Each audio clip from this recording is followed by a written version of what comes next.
বড় বড় রোগ থেকে মুক্তি পাবেন এবং হাজার হাজার টাকা আপনার বেঁচে যাবে শুধুমাত্র এই ফেলে দেওয়া জিনিস দিয়ে।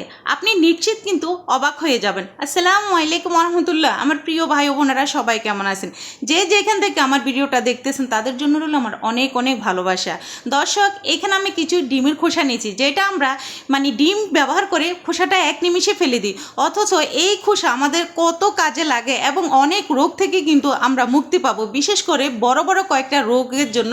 আজকে এই খোসাটা আপনাদের সাথে আমি শেয়ার করব। ইনশাল্লাহ দেখলে আপনারাও যদি ব্যবহার করেন তাহলে কি হবেন। প্রিয় দর্শক, প্রথমত খোসাটা নিয়ে আপনাদের যে গুরুত্বপূর্ণ একটা কাজ করতে হবে সেটা হচ্ছে যে কি, এই খোসা ধুয়ে তারপর এটা গরম পানির মধ্যে চুলায় গরম পানিতে মিনিমাম 15 মিনিট এটাকে সিদ্ধ করে নেবেন। আমার প্রিয় ভাই বোনেরা, অবশ্যই এটাকে সিদ্ধ করে তারপর আপনারা এটা খেতে পারবেন। তার আগে আপনারা কোনো কিছুতে এটা ব্যবহার করতে পারবেন না। সো দর্শক, এখানে কিন্তু খোসাগুলোকে আমি গরম পানিতে সিদ্ধ করে তারপর আমি এটাকে খুব সুন্দর করে রোদে শুকিয়ে নিচ্ছি। একদমই কিন্তু মচমচে হয়েছে। কোনো প্রকার সিদ্ধ ছাড়া এই খোসা আপনারা কোনো কাজে ব্যবহার করতে যাবেন না। সো দর্শক, এখন আমি যে কাজটা করলাম, এখন আমি এটাকে ছোটো ছোটো টুকরা করলাম, যেটা আপনারা দেখেছেন। এরপর আমি একেবারে এটাকে পাউডারের মতো মিহি করে নিলাম, যেটা আমরা একদম পাউডার হিসেবে ব্যবহার করে থাকি, সেরকমভাবে কিন্তু এটা করে নিতে হবে। তারপর আমাদের যে কাজটা করতে হবে দর্শক, আমি চামচের সাহায্যে আপনাদের দেখাচ্ছি যে এটা কতটা পাউডার করতে হবে। অবশ্যই কিন্তু এটা চেষ্টা করুন ভালো করে পাউডার করে নিতে। এরপর একটা ছাঁকনির সাহায্যে দর্শক এই পাউডারটাকে ভালো করে ছেঁকে নেবেন। কেননা যতই আমরা ব্লান্ডারের সাহায্যে এটাকে কিন্তু পাউডারের মতো করি না, বাট যখন আপনারা ছাঁকবেন তারপরে কিন্তু একটা প্রমাণ পেয়ে যাবেন।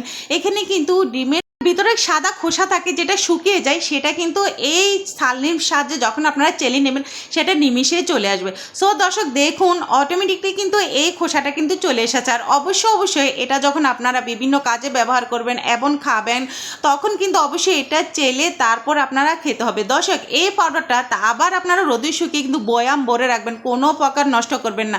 বিভিন্ন ধরনের জিনিস তৈরি করতে কিন্তু এটা 100% কাজে লাগে। প্রথম যে জিনিসটা আমি দেখাবো দর্শক, সেটা হলো দেখুন, এইরকম ব্লান্ডার মেশিন আমরা কিন্তু ব্যবহার করতে করতে এটা কি হয়ে যায়, এটা জং ধরে যায় বা এটা কাজ করে না। যখন আপনারা এই ডিমের খোসা এইভাবে ব্লান্ডার করবেন, তখন কিন্তু এটা ধারটা বেড়ে যাবে আর অল্প সময়ের মধ্যে কিন্তু এটা নষ্ট হবে না।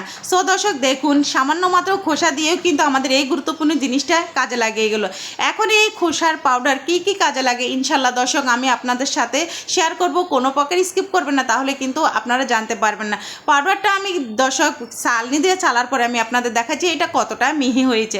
এখন আমার প্রথম পদ্ধতিটা ব্যবহার করার জন্য আমি একটা বাটির মধ্যে কিছু পাউডার নিয়ে নেবো, কেননা এই পাউডারটা আমি যত্ন করে রাখবো আর এটা কিন্তু আমার অনেক দিন চলে যাবে।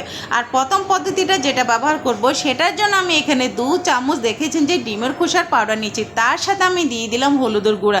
দর্শক, হলুদের গুঁড়া আমাদের বিভিন্ন ধরনের জীবাণু ধ্বংস করতে কিন্তু 100% কাজ করে।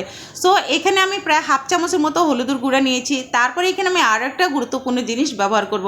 আমরা বিশেষ করে বড় বড় রোগের জন্য কিন্তু হাজার হাজার টাকা নষ্ট করি, আর সেই রোগের মধ্যে একটা রোগ হচ্ছে জয়েন্টের ব্যথা, যেটা আমরা প্রতিনিয়ত ভুগে থাকি। আর এটার জন্য আমরা প্রচণ্ডভাবে কিন্তু ওষুধ খেয়ে থাকি, অথচ কিন্তু কাজ হয় না। আমি মনে করব এই জিনিসটা যদি আপনারা সপ্তাহে 4 দিন ব্যবহার করেন, ইনশাল্লাহ চির বিদায় হবে আপনাদের জয়েন্টের ব্যথা। অল্প সময়ের মধ্যে আপনারা সুস্থ থাকবেন, ভালো থাকবেন এবং আপনাদের টাকা বেঁচে যাবে। দর্শক দেখুন, এইভাবে কিন্তু আমি 2 চামচ পাউডারের সাথে আমি সরিষার তেল এবং সামান্য একটু হলুদের গুঁড়া ব্যবহার করেছি। আর এখানে আমার আরেকটু সরিষার তেল লেগেছে, আর সরিষার তেল জিনিসটা কিন্তু আমাদের শরীরের জন্য খুবই গুরুত্বপূর্ণ। সো দর্শক দেখুন, এভাবে কিন্তু আপনারা খুব ভালোভাবে মিশিয়ে নেবেন। দর্শক, আমি আর একটা কথা বলবো, এটা আপনারা যখন ব্যবহার করবেন এটা ইনস্ট্যান্ট তৈরি করে ব্যবহার করবেন। অনেক সময় আছে না যে আমরা তৈরি করে রেখে দিই, তারপর আমরা ব্যবহার করে থাকি, এটা করতে যাবেন না। পাউডারটা যদি আপনাদের হাতের কাছে তৈরি করা থাকে, সেক্ষেত্রে কিন্তু ওষুধ তৈরি করা কিন্তু কোনো ব্যাপারই না। এখন আমি আপনাদের কাজে দেখাচ্ছি দর্শক, এইভাবে কিন্তু প্রত্যেকটা জয়েন্টের মধ্যে আপনারা খুব সুন্দর করে লাগিয়ে দেবেন। দর্শক, তারপর যে কাজটা করবেন, সাদা যদি পাতলা কাপড় থাকে অথবা যে কোনো পরিষ্কার পরিচ্ছন্ন কাপড় থাকে, তখন সেই কাপড় দিয়ে আপনার যে কাজটা করবেন এটাকে কিন্তু খুব সুন্দর করে বেঁধে রাখবেন। এটা পায়ের জন্য হোক, হাতের জন্য হোক, দর্শক খুবই গুরুত্বপূর্ণ। যে ফলটা আমার আম্মা পেয়েছে, ইনশাল্লাহ আমি মনে করবো যে আপনারাও পাবেন, এবং যেটা আমি পেয়েছি ইনশাল্লাহ আপনারাও অবশ্য পাবেন। সো এইভাবে কিন্তু ঘরোয়া পদ্ধতিতেও পারি আমরা আমাদের মানে এই সমস্যাগুলো কিন্তু চিরতরে দূর করতে। সো কাপড় দিয়ে মিনিমাম 10 থেকে 15 মিনিট আপনারা বেঁধে রাখবেন। দর্শক এটা যখন শুকিয়ে যাবে তখন কিন্তু এটা আপনারা কুসুম গরম পানি বা যে কোনো পানি দিয়ে আপনারা এটাকে ক্লিন করে নিতে পারেন। আমার দ্বিতীয় পদ্ধতির জন্য আমি এখানে নিয়ে নিলাম প্রায় 1.5 চামচের মতো দর্শক আমি পাউডার, তার সাথে দিয়ে দিলাম লবণ। এই গুরুত্বপূর্ণ কাজটা আমি কী কাজে ব্যবহার করতেছি দর্শক জানলে আপনারা একেবারে চমকে যাবেন। প্রিয় দর্শক, আমরা দাঁতের ব্যথা, দাঁতের শিরশির এবং দাঁতের যে হলদে ভাব এবং কালচে ভাব, দাঁতের যে পাথর হয় এবং খেয়াল করবেন আমরা ব্রাশ করার পরে কিন্তু দাঁতের চতুর্দিকে একটা সাদা সাদা আবরণ থাকে, সেটা কিন্তু আমরা কোনো প্রকার দূর করতে পারি না। একটা সময় কী হয় আমাদের দাঁতের ব্যথা হয়ে যায় এবং দাঁত কিন্তু ক্ষয় হয়ে যায়। এরকম সমস্যা থেকে আপনারা চির মুক্তি পাবেন শুধুমাত্র এই ম্যাজিকটা যদি আপনারা ব্যবহার করে থাকেন। দর্শক এটা আপনারা রাতে খাবারের পরে খুব সুন্দর করে দাঁতের চতুর্দিকে মেজে নেবেন। ইনশাল্লাহ দর্শক 2-3 বার পানি দিয়ে পরিষ্কার করে ফেলবেন। তারপর আপনারা নিজে আয়নার দিকে তাকিয়ে দেখবেন যে আপনাদের দাঁত কতটা পরিষ্কার হয়েছে এবং কতটা চকচকে হয়েছে। চকচকে দাঁত কিন্তু আমরা সকলেই পছন্দ করি, আর হাজার ব্রাশ করলে কিন্তু অনেক সময় কিন্তু আমরা চকচকে করতে পারি না। বিভিন্ন ধরনের পেস্ট ব্যবহার করেও কিন্তু আমরা সেই চকচকে ভাবটা আনতে পারি না। আমি গ্যারান্টি দিতে পারি যে এই ম্যাজিক্যালটা কিন্তু আপনার খুবই উপকারে আসবে। যেরকম আমার এসেছে এবং আমার মেয়ের এসেছে, ইনশাল্লাহ আপনারাও কিন্তু এরকম একটা গুরুত্বপূর্ণ জিনিস ব্যবহার করে আপনাদের দাঁতের বিভিন্ন ধরনের সমস্যা থেকে কিন্তু চির মুক্তি পাবেন শুধুমাত্র এই ম্যাজিক্যালটা। এটা কিন্তু অনেকেরই ধারণার বাইরে। দর্শক আমি আরেকটা জিনিস আপনাদের সাথে শেয়ার করবো, সেটা হলো কপি। এখানে আমি কিছু কপি নিয়েছি আর এই কপিটাকে এখন আমি খুব ভালো করে কিন্তু গুঁড়ো করে নিয়েছি।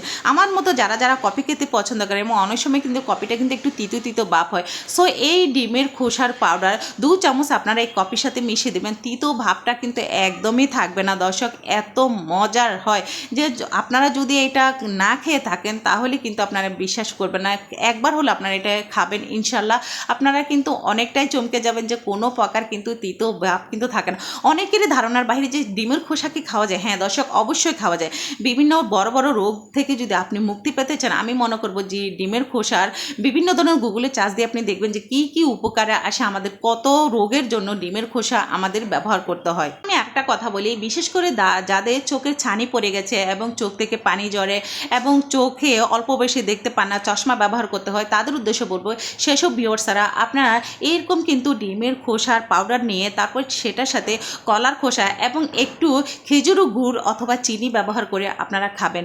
সপ্তাহে 3 থেকে 4 দিন খাবেন এবং ইনশাল্লাহ ম্যাজিকের মতো কিন্তু আপনাদের চোখের ছানি যে একটা সমস্যা সেটা কিন্তু ধীরে ধীরে চিরমুক্তি হয়ে যাবে। আমি এটা বলবো না যে এটা এক্ষুনি সুস্থ হয়ে যাবে, না দর্শক, ধীরে ধীরে কিন্তু আপনারা পরিবর্তনটা পাবেন। কোনো কিছু কিন্তু ইনস্ট্যান্ট হয় না, এটা কিন্তু ধৈর্য ধরে যদি আপনি কাজ করে যান তাহলে কিন্তু সেক্ষেত্রে একটা ফলাফল আপনারা পাবেন। প্রিয় ভাই ও বোনেরা, যারা মুখ থেকে মেস্তার দাগ দূর করতে পারছেন না, মেস্তার দাগ চিরমুক্তি হবে এই ম্যাজিক্যালটা আপনি শুধু ব্যবহার করে দেখুন। শুধুমাত্র মেস্তার দাগ না, দাগ ছোপ কালো, যাদের একদমই কালো দাগ ফর্সা করতে পারছে না, তারা এখানে এই কয়েকটা উপকরণ দিয়ে কিন্তু ব্যবহার করুন। দর্শক এখানে আমি দিয়েছি অ্যালোভেরা জেল আর নিলাম ডিমের খোসার পাউডার, আর এখানে আমি যে জিনিসটা ব্যবহার করেছি দর্শক সেটা হলো গোলাপ জল। খুবই গুরুত্বপূর্ণ। শুধুমাত্র আপনারা এটা সপ্তাহে 4 দিন ব্যবহার করে দেখুন, ম্যাজিকের মতো আপনাদের কিন্তু মুখে যে মেস্তা, বিশেষ করে মেস্তার দাগ দূর করতে 100% কাজ করে এই জিনিসটা। এটা কিন্তু আপনাদের অনেকেরই ধারণার বাহিরে। শুধুমাত্র এই ডিমের খোসাই পারে আমাদের হাজার টাকা থেকে মুক্তি করতে। অনেক বড় রোগ থেকেও কিন্তু আমরা মুক্তি পেতে পারি শুধুমাত্র এই খোসাগুলো সঠিক পদ্ধতিতে এবং সঠিক নিয়মে যদি আমরা ব্যবহার করে থাকি, তাহলে কিন্তু আমাদের এই রোগগুলো থেকে কিন্তু হাজার টাকা বেঁচে যাবে। প্রিয় দর্শক দেখুন, কয়েকটা উপকরণ দিয়ে কিন্তু আমি খুব চমৎকার একটা রেমিডি তৈরি করে ফেললাম। আর এটা আপনারা অবশ্যই চেষ্টা করবেন ঘুমানোর আগে এটা ব্যবহার করতে, খুব দ্রুতই কিন্তু একটা ফলাফল আপনারা পাবেন। প্রিয় দর্শক, অবশ্যই এটা ব্যবহার করার আগে আপনাদের হাত পা এবং মুখে কিন্তু খুব সুন্দর করে পরিষ্কার করে ধুয়ে নেবেন, তারপর এটা লাগাবেন। মিনিমাম 30 থেকে 40 মিনিট রেখে দিবেন, তারপর আপনারা খুব সুন্দর করে পরিষ্কার করে ধুয়ে নেবেন। তারপর আপনাদের যে কাজটা করতে হবে দর্শক, এখানে মানে আপনাদের মুখের মধ্যে অবশ্যই একটা ভিটামিন ই ক্যাপসুল আপনারা লাগাবেন। হাতের কাছে যদি ভিটামিন ই ক্যাপসুল না থাকে, সেই সাথে নারকেল তেল আর একটু গ্লিসারিন মিশিয়ে একসাথে তারপর আপনারা ত্বকে লাগাবেন। ত্বক থাকবে একেবারে চকচকে এবং হীরের মতো সুন্দর। প্রিয় দর্শক, এই সামান্য খোসা আপনাদের অনেক কাজে লাগতে পারে এবং ইনশাল্লাহ চেষ্টা করেছি আপনাদের সাথে শেয়ার করতে। কেমন লেগেছে অবশ্যই আমাকে ভিডিওর মাধ্যমে জানাবেন। যদি আপনাদের কাছে একটু ভালো লেগে থাকে তাহলে অবশ্যই শেয়ার করে দিবেন। আজকের মতো আমি এখানেই বিদায় নিচ্ছি। সবাই ভালো থাকবেন, সুস্থ থাকবেন। আল্লাহ হাফেজ।